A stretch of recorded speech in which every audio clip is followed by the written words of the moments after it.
தாவேகா தலைவர் வந்துட்டு முதல்ல தான் ஒய்ஃபுக்கு வந்து கடைசி வரைக்கும் நான் உன்னை வந்து காவந்து பண்ணுவேன். தான் பிள்ளைங்களுக்கு அவர் கொடுத்த ப்ராமிஸும் மனைவிக்கு கொடுத்த ப்ராமிஸுமே அவரால் காப்பாற்ற முடியல.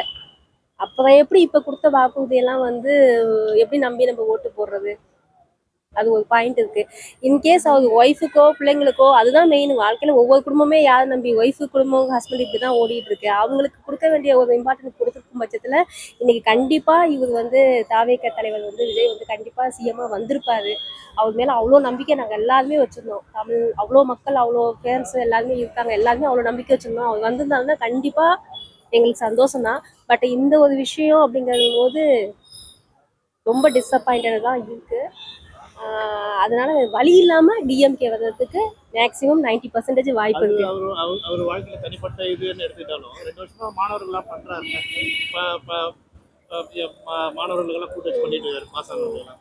அதை பாக்குறப்ப இவர் அறிவிச்ச திட்டத்துல கன்ஃபார்ம் தாவேகா தலைவர் வரதுக்கு வாய்ப்பு உண்டு, 90% உண்டு. பட் இந்த ஒரு இஷ்யூஸ்னால வேற வழி இல்லாம டிஎம்கே தான் வரதுக்கு வாய்ப்பு வரும் நான் நினைக்கிறேன். வேற வழி இல்லாம டிஎம்கே வரும். மற்றபடி ஒழுங்கா இருக்கும் பட்சத்துல இது கண்டிப்பா வந்து விஜய் தான் ஜெயிச்சு சிஎம்மா வந்திருப்பாரு. ஆமா கண்டிப்பா. விஜய் மகளிர் தினத்துக்கு ஒரு வாக்குறுதி கொடுத்தாரு, அது நான் ஏத்துக்கிறேன். ரைட்டு. இதுக்கு முன்னாடி ஒரு விஜய் கட்சியில ஒரு ஆர்ப்பாட்டம் பண்ணாங்க. வேணாம் வேணாம் ஓசி பஸ் வேணாம், வேண்டாம் வேண்டாம் இது இந்த தொகை வேணாம், உரிமை தொகை வேணாம் அப்படின்னு சொல்லி வாக்குறுதி கொடுத்து அவன் அந்த நாக்கு பிடிச்சி ஆகணும். அவன் இருக்கவே கூடாது. நான் இப்படி பண்ற விஜய் வந்து எப்படி பண்றாரு? அவ பொதுவாக பெண்கள் எதிர்பார்க்கிற மாதிரி தானே சார் கொடுத்துருக்காரு. படிக்கிறவங்களுக்கு 15,000 ரூபாய் உதவித்தொகை, 6 சிலிண்டரு, ஒரு பவுன் தங்கம் கரெக்டான கொடுத்துருக்காரு. ரைட்டு. இதுக்கு பொருளாதாரம் எப்படி கொண்டு வருவாரா அவரு? எடப்பாடி சொன்ன மாதிரி நாங்க மத்திய வந்து மக்கள்கிட்ட இருந்து நிதியை கொண்டு வருவோம் சொல்லியிருக்காரு அவரு. இல்ல எப்படி நிதியை திரட்டு வர சொல்லுங்க பார்ப்போம். இப்போ இதே 2,500 தாரன்னாரு யாரு? எடப்பாடி தாரன்னாரு. என்ன எப்படி தருவேன்னு சொன்னாருன்னா, மக்கள்கிட்ட இருந்து நான் வந்து மக்கள்கிட்ட இருந்து நிறைய இது பண்ணி வரி வாங்கி நாங்க பண்ணுவோம்னு சொன்னாரு. அது மாதிரி விஜய் ஏழு பண்ணுவாரா அவரு? ஊழலுங்கிறாரு. 30% ஊழலுங்கிறாரு திமுக இருந்து. ஊழல் பட்டியல் ஒரு பட்டியல் எடுத்து சொல்லுங்க போ. திமுக இருந்து 30% கமிஷன் வந்துட்டு மேலே அவனுக்கு அறிவு இருந்தா, விஜய்க்கு அறிவு இருந்தா ஒரு பட்டியல் எடுத்து தர சொல்லுங்க பார்ப்போம். இன்னைக்கு இவரு சிக்கிட்டு உட்காந்துருக்காரு யாரு? அண்ணாமலை. அதான் அண்ணாமலை இல்ல அண்ணாமலை இன்னைக்கு இக்குமன் கோட்டுக்கு அலைஞ்சிட்டு இருக்காரு. ஏற்கனவே ஊழல் பட்டியலை வெளியிடறோம்னு சொல்லி எல்லாமே இக்குமன் கோட்டுக்கு அலைஞ்சிட்டு இருக்காரு. அதனால இவர் வந்து ஊழல் பட்டியலா 30% கமிஷன் வருது, ஸ்டாலினுக்கு 20% போகுது, அமைச்சருக்கு 10% போகுதுங்கிறான்ல, நிரூபிக்க சொல்லு. சும்மா மேடையில சும்மா மைக் அடிச்சா அவங்க மக்கள் 2 நாள் சும்மா பேசக்கூடாது. பக்கா நிரூபி. ஒரு பேப்பர் இருக்கா எடுத்து காமி.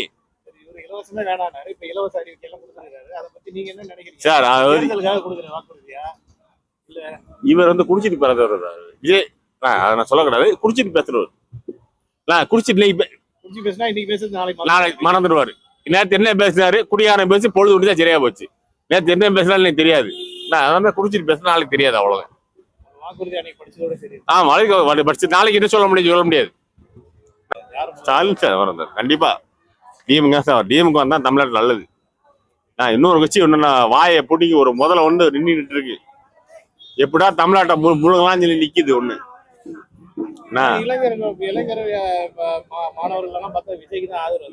சார் ஓட்டு போடாதவங்கலாம் வந்து என்ன பண்ண முடியும்?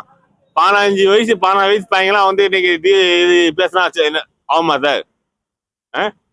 சொல்ல முடியாது சார். விஜய் வந்து தோத்துட்டான்னு வச்சுக்கோங்க, பல பேர் செத்து போயிடுவாங்க சார். உண்மையிலே அது ஒரு கண்டிப்பா நடக்கக்கூடிய ஒரு இன்னைக்கு சொல்றேன். உண்மையில சொல்றேன், தற்கொலை பண்ணி செத்து போயிடுவாங்க. ஐயோ என் தலையை தோத்துட்டேன் அப்படின்னு பல பேர் செத்து போயிடுவாங்க. உண்மையில நான் சொல்றேன், இன்னைக்கு பேட்டி கொடுக்குறேன். பல பேர் செத்து சாவறான் இல்லை உண்டு பாருங்க. விஜய் வந்து தோத்துட்டான்னு நினைச்சுக்கோங்க, பல பேர் சாவ போறாங்க. ஐயா என் தலைவஞ்சல தூக்கு போட்டு சாவ போறாங்க. இதுல வந்து பெரிய இது வரப்போகுது அவருக்கு. கருத்து சொல்ற அளவுக்கு ஒண்ணுமே இல்லையே. ஏற்கனவே டிஎம்கே செஞ்சுட்டு தானே இருக்கு. அதைத்தானே திரும்ப சொல்லியிருக்காரு. இவர் 1000 ரூபான்னாரு, என்ன எடப்பாடி 2000 இவர் 2000. இது எதுவுமே இலவசமே கொடுக்க மாட்டோம்னு சொல்லி வந்துடும் போது நான் ஹெச்ஆர் இருந்தேன். இவரும் அதே மாதிரி தானே பழைய குட்டையில ஊறின மாட்டேன் மாதிரி தானே அவரும் இதாயிட்டாரு. பொதுவா வந்து டிஎம்கே ஏடிஎம்கே கொடுக்குற வாக்குறுதியை மீறி இவர் வந்து ஒரு பவுன் இலவசமே வேணான்னு சொல்லிதான் நம்ம வந்தது. இவர் ஏன் இப்ப இலவசம் கொடுக்குறாரு? அதான் கேள்வி. அப்ப இவர் பயப்படுறாரா? அந்த மாதிரி இருக்குல்ல. தேர்தலுக்காக கொடுத்த வாக்குறுதி அதுதான். ஆமா, இலவசமே வேணான்னு சொல்லி தானே இது பண்ணோம். அவர் வந்ததும் அதுக்கு தானே வந்தாரு, இலவசமே கொடுக்க வேண்டாம். அதே போல மகளிர் பஸ் வேணவே வேணாம். அது இப்ப எல்லா பஸ்லயும் போகலாங்கிறாரு. அது என்ன கதை? இது இவர் பண்ணா மட்டும் நியாயம், மத்தவங்க எல்லாம் தப்பா? சில திட்டங்கள் வந்து ஏத்துக்கிற மாதிரி வேணும். 15,000 ரூபாய் வந்து மாணவர்களுக்கு உதவித்தொகை. அது ஏற்கனவே கூட செய்யறது தான் அவர் திரும்ப சொல்லிட்டு இருக்காரு. எல்லாரும் எல்லாம் செஞ்சுட்டு தானே இருக்காங்க. செய்யாத ஒண்ணு புதுசா ஒண்ணு சொல்லலைங்க.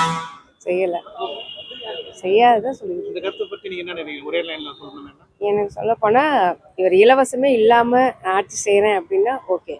இலவசத்தை கொடுத்தா அப்ப அவரும் அதே மாதிரி தான் பண்றாரு. என்னோட கருத்து இலவசம் வேண்டாம். பொதுவா 2026 தேர்தல்ல யாருக்கு வந்து யார் முதல்வர் ஆவாங்க? இளைஞர்கள் அதிகமா இருக்கிறாங்க விஜய் பகவான். இளைஞர்கள் அதிகமா இருக்காங்கன்ட்டு நம்ம இது பண்ண முடியாதுப்பா. இல்ல பொதுவா எப்படி ஜட்ஜ் பண்ணலாம்? டஃபா தான் இருக்கும். ஆனா இருந்தாலும் டிஎம்கே வர்றதுக்கு வாய்ப்பு இருக்கு. வாக்குறுதி கொடுக்குற அரசியல் வாக்குறுதி கொடுக்குற அதை பத்தி உங்களுடைய பொதுவான கருத்து என்ன? அவர் கொடுத்த வாக்குறுதி இல்லை, அவர் ஏதோ சொல்லிட்டு போயிருக்கார்.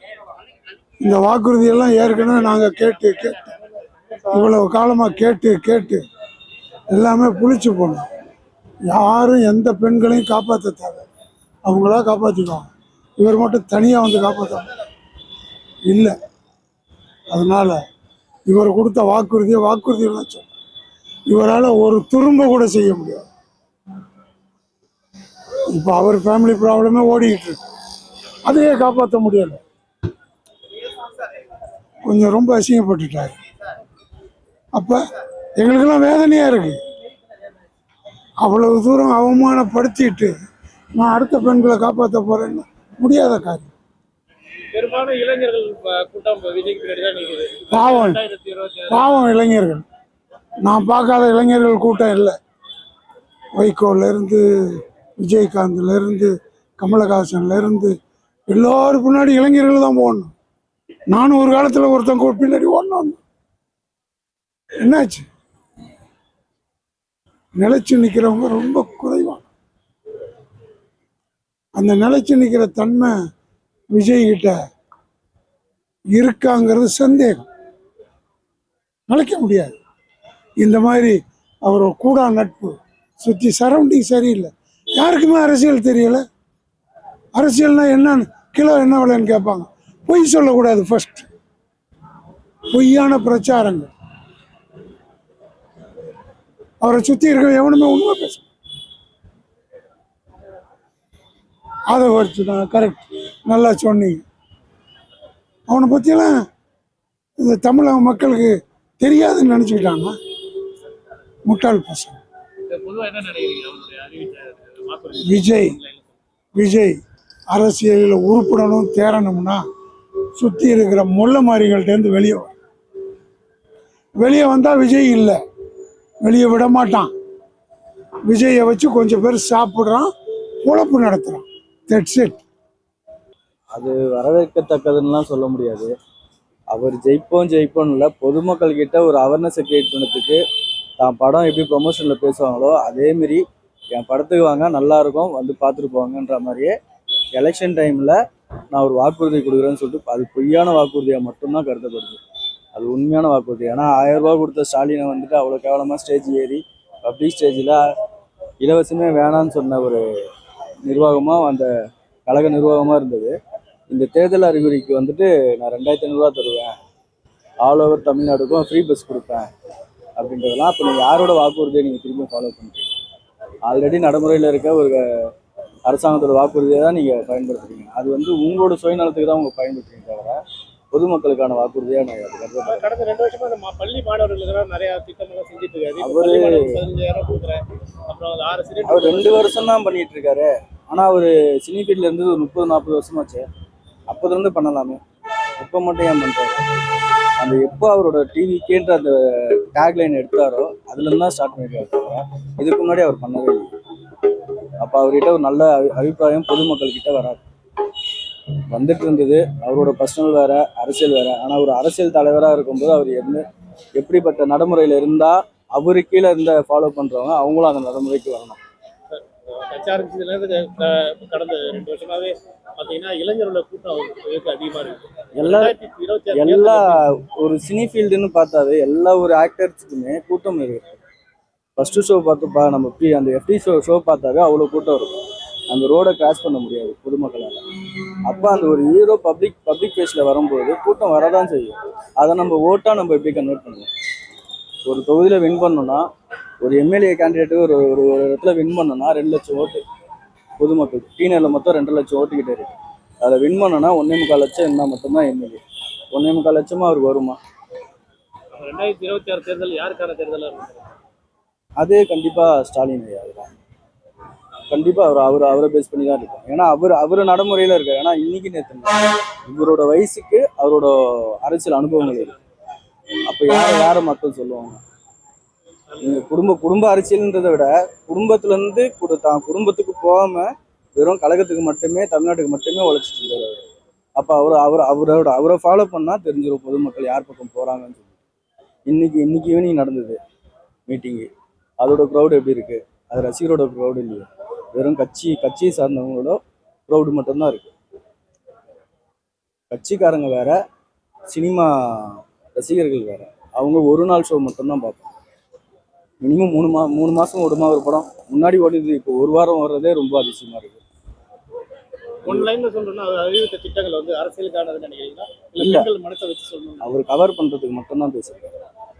அவர் மேல இருக்க அந்த இப்போ ரீசனா வந்த பிளாக் மார்க்கை பேலன்ஸ் பண்ணதுக்கோசம் அதுவும் மகளிருக்கு மட்டுமே சார்ந்து தான் பேசியிருக்காரு தவிர எந்த ஒரு ஜென்ஸுக்குமே சேர்ந்து பேசவே இல்லை. நீ ஒரு கழக தலைவராக இருந்தீங்கன்னா, தமிழ்நாட்டுக்கு நீங்கள் முதலமைச்சராக வரணும்னா ஒட்டுமொத்த தமிழ்நாட்டுக்கும் சேர்ந்து தான் பேசணும். வெறும் ஒரு பாதி மட்டுமே வச்சு பேசுனாருன்னா அவர் எதை பற்றி பேசுவார்னா, அவர் மேலே இருக்க பேக்லைனில் அந்த பாயிண்ட்டை வந்துட்டு அது என்ன சொல்லுவாங்க, மறைக்கிறதுக்கு யாரை நம்ம பேன் பண்ணி பேசினா இது போயிடும், அதை வச்சு தான் பேசுவோம்.